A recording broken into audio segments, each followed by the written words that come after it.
Hello, I keep seeing people say that it costs $1 million to buy a house in China.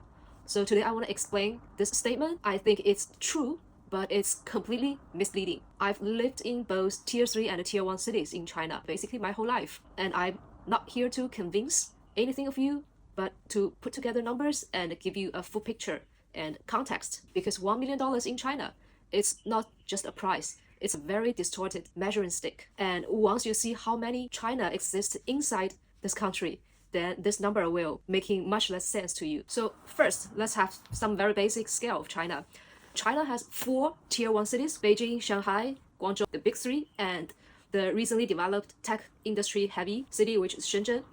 And we have 27 provincial capitals, and by large, we have more than 600 cities in total. So talking about the price of housing in China is like, what's the price of housing in Europe? Paris, London, a very small town in Spain. That's totally different worlds. How can they be compared together? So when people say a house in China costs $1 million, the real question is, which city and which region are you really talking about? Now let's actually get to see what $1 million can buy in China side by side. 1 million US dollars is roughly 7.2 million RMB. In central districts, that buys roughly a 60 to 90 square meters, a very high quality apartment, small in size, but so well located. And strong second tier cities, the same money can buy you a 120 to 150 square meters. That is honestly the ultimate goal for many Chinese families. Buying that, you are a very solid middle class. And in many other provincial capital cities and lower tier cities, now the picture changes significantly.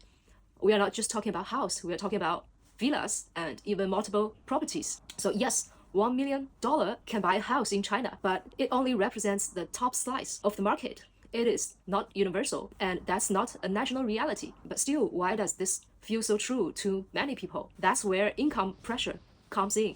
I think you've heard it before. There's a global index called price to income ratio. It simply means how many years a household need to work without spending a penny to buy an average house. Globally, the ratio is between 3 to 6, which is considered very reasonable. In China, the first tier cities, the score is roughly 25, extremely high, right? That means 25 consecutive years of income without spending anything. That is not just expensive, that is the extreme pressure. And in second tier cities, the score is roughly 10, still heavy, but kind of manageable. And in lower tier cities, the score is around 7, very much close to the global norms. So the housing pressure in China is real, but it's highly concentrated and not universal. But prices itself doesn't really explain the full picture. Income differences matter just as much. Now let's talk about the income. People in top tier cities, the average income is around 14 to 16k RMB. The strong second tier cities is around 10 to 12k RMB. And in many lower cities, that's around 5 to 8k RMB. And always remember, average is very misleading. The actual income can be 15 to 20% lower than that. Across the top 100 cities in China, the average housing price for each square meter is around 16k RMB. So a typical 100 square meter house will cost you around 1.7 million. That is a little bit less than 1/4 of the $1 million budget. For most of the people, the real struggle is not buying a $1 million house. It's just buying a normal one. But here's the final twist. Even as the price is going down recently, many people are still less intended to buy. Why is that? First of all, economy is going flat.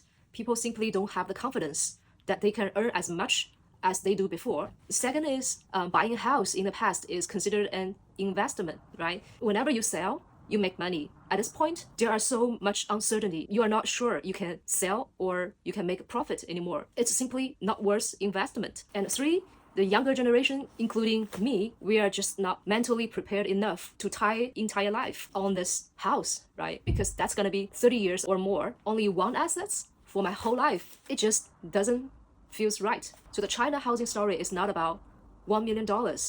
It's about division, adjustment, and changing expectations. So what are the most crazy housing price you've ever heard of in your country? Tell me the city and tell me the price.